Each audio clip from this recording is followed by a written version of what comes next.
Are you a baseball player that's currently dealing with an arm injury that's keeping you out of play, and you want to know what you need to do to put yourself in the best possible position to get back to playing? I'm going to go over today the process that I use to answer the question of how do I get someone back to throwing pain-free, stronger, and throwing harder.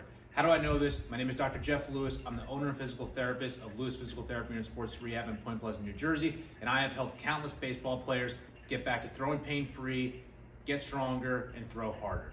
So again, one of the more common questions I get either from baseball players themselves or their parents is, how are you going to get them or their son back to throwing pain-free, get them stronger, and potentially get them throwing harder more than anything? So one thing I will preface in terms of the throwing harder side of things, I really don't come out and say, hey, listen, you're going to come out of this process throwing harder with higher throwing velocity that first outing back. That doesn't always happen. What I have seen, though, more often than not, with a lot of the work that they do that guys do in a process when they come to us, is they do end up coming back throwing harder. So to start from the beginning, we'll just take a guy comes in and he's been unable to pitch for that matter, without elbow pain for the last month or so. We try to break it into a couple different processes.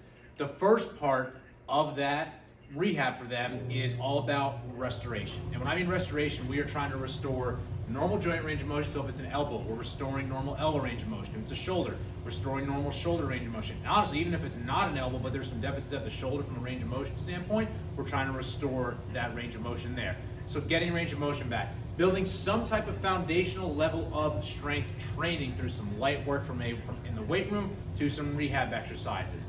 Those are really two of the big things there, along with joint proprioception and stability. The second part of that is prepare.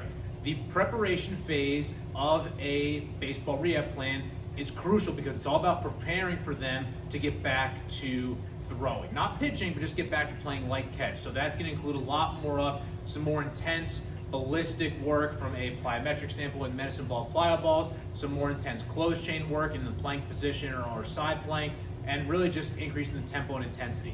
Then the third and final part of that, which is a spectrum, is perform. So we're looking at performance from a spectrum, not just one isolated incident.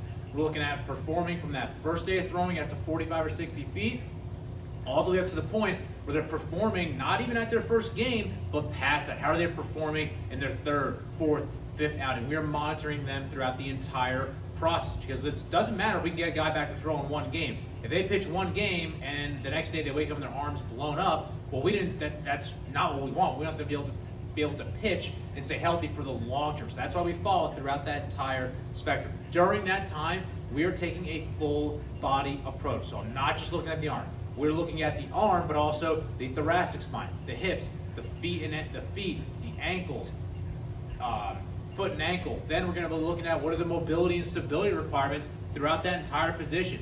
Are we obviously going to do a ton of shoulder strength work? Yes, but at the end of the day, if we only get someone's shoulders strong, we don't address any deficits we see elsewhere throughout the kinetic chain, we are not putting them up for success. So that usually is why guys end up coming back throwing harder throughout this process is we've addressed issues locally at the shoulder, elbow, or the arm, but also globally to help make them a more effective thrower or more effective pitcher.